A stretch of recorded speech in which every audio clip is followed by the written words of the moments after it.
Hello and welcome back to another edition of the Lynn Lowdown. I'm Danny Vittori, and today we have on two very special guests. We have Sunil Gulab and LaCrecia Thomson. Thanks for coming on the show. Thanks for having us. Thanks for having us. Of course. So, real quick, you are both from slightly different departments, places, so would you mind just quickly introducing yourself and your role? Sure. Hi, I'm Sunil Gulab. I'm the manager here at the Creative Cities, which is a grant program here in Lynn. And I'm LaCrecia Thomson. I'm the Arts and Culture Planner for the City of Lynn. Great.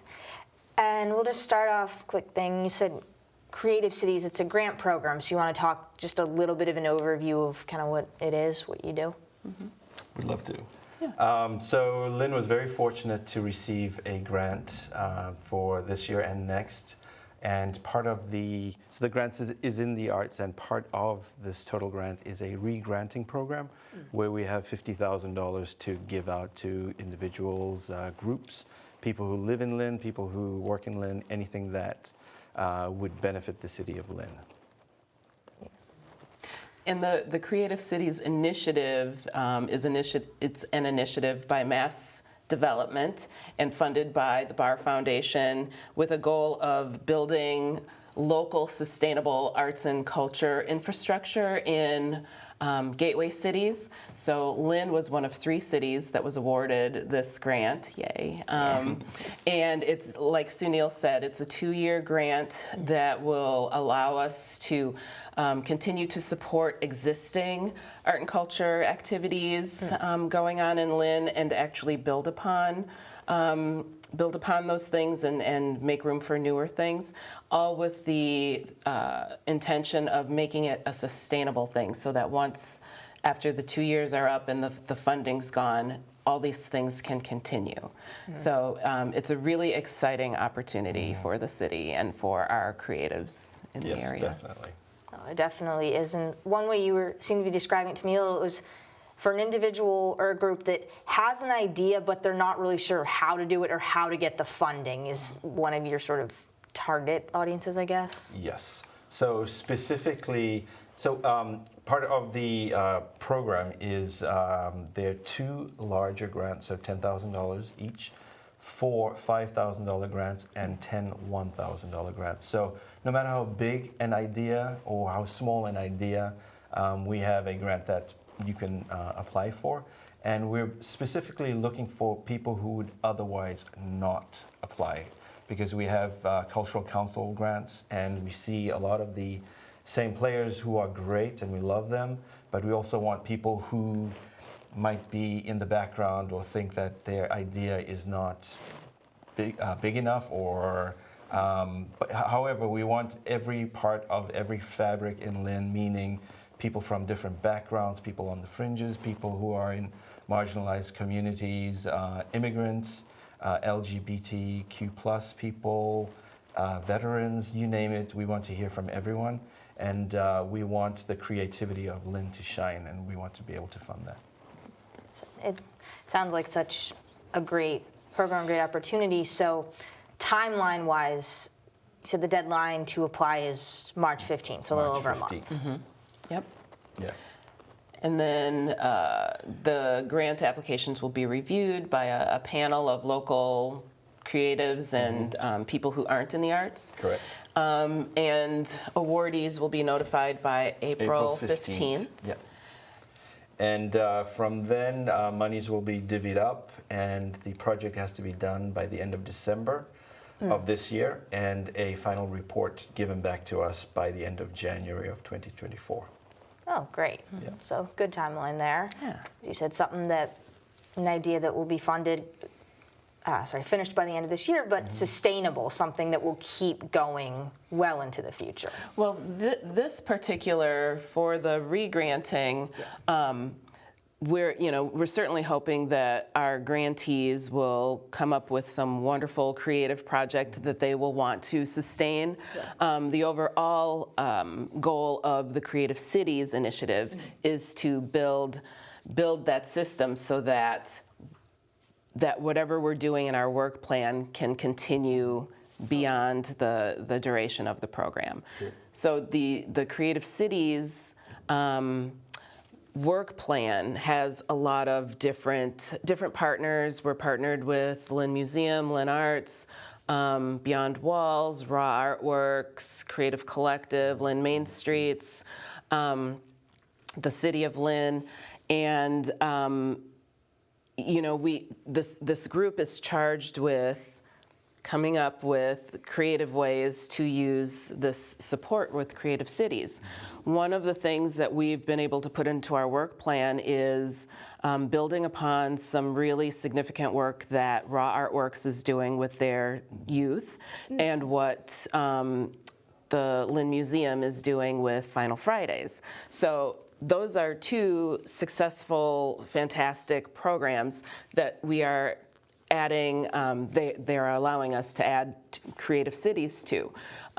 So that's going to be wonderful. It'll help expand the great work that they're doing, and we can also offer up new things through this initiative. Right. And to piggyback onto that, one of the goals is to get the siloed groups in the arts in Lynn, because they are siloed, to actually talk to each other. So by having some of these programs, festivals, etc., these groups hopefully get to meet other people that they wouldn't interact with, and we want those relationships to be set so that when the funding does run out, we already have that foundation set. Right. The Creative Cities Initiative really incentivizes collaboration between all of our wonderful arts organizations. So, Correct. yeah, it's great. And it does, it sounds great. And it seems to be a very common thread among creative cities and others, that really encouraging that collaboration, because there's so many organizations, amazing ones in Lynn, and you want them to be, talking to each other, working with each other to see, like, oh, maybe these two people have an idea, and if you combine it, it becomes this other thing. Yes. Right. It's always said that our strength is in our diversity all around in Lynn, and it certainly is the case in our arts community as well. And just think about how much stronger we can be when we work together, collaboratively. Yeah, exactly. So that's one of the major hopes of I love this to think initiative. of Lynn as a fabric where all of these different colored threads meet, and I don't think we've seen the best of Lynn yet. I think there's a lot of potential, and in the next couple of years we're trying to bring that out. And for people who maybe decide to apply for this grant, what advice would you give to them in terms of if they're deciding which size to apply for, or like how to kind of present their idea? So I think the application form, which I'm working on, is quite self-explanatory, but also, they can always reach out for assistance if need be. Depending on the size, you could pick one of the three, but a good example, so from one spectrum to the other, an arts festival or a music festival will involve a lot of players, maybe a lot of musicians, but not only that, it could be food vendors or other vendors. That could be a bigger size, but if there's an individual who wants to,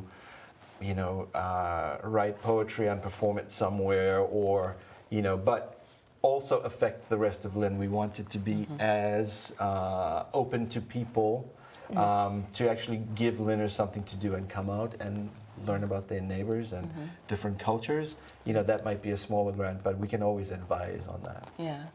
I think this regranting program is about creating a sense of place for the people in Lynn. So with whatever ideas people come up with, hopefully they will be ones where people can come together at an underutilized space in Lynn, or even a more popular place, but just somewhere where people can gather and engage and meet their neighbors and have fun, and just celebrate being Lynners, Right. So there's any number of ways that can be done, whether something large like a festival, or if somebody might be interested in doing like a creative workshop or something. But yes, Sunil is correct in saying that we are open to any questions. We can help people out with that. It's really great to be able to have this funding to support some community-driven ideas throughout Lynn. So. It is. It's definitely amazing. And you said in order to apply, you can either print out an application, bring it to City Hall, or there is an electronic way to do it? There's We both? are working on it. So yes, hard copy, you can bring it to room 303 at Lynn City Hall, or there will be a link that will take you to the application online where you can fill it out and send it electronically. That's still being worked on, but we're looking at making it as easy as possible for people to apply. I said it sounds like an incredible group, and the funding, it is amazing. Before we wrap it up, is there anything else you wanted to be sure that the audience knew, or anything that I hadn't asked about? Can I reiterate? Yep, go for it. So my fellow Lynners, anyone and everyone, please apply. I'm specifically looking for people on the fringes who Lynn does not see represented well. We love you all, don't get me wrong, but we want the additional colors to show up. So if you know of anyone who's artistically minded, but English may not be the first language or their first language, please reach out to them. We can always assist. We want really good representation of the strength of Lynn, which is the colorful people that live here. Please apply. Yeah, I agree with Sunil. This is just such a wonderful opportunity to show off, the richness of arts and culture that we have here in Lynn. So, and everybody can participate. So, Yeah. You both said it best, and I want to thank you again for coming on to talk about the grant program. thanks, Dan. Thank you. Right. Of course. And once again, this has been the Lynn Lowdown. I'm Danny Vittori, and we will see you next week with more guests.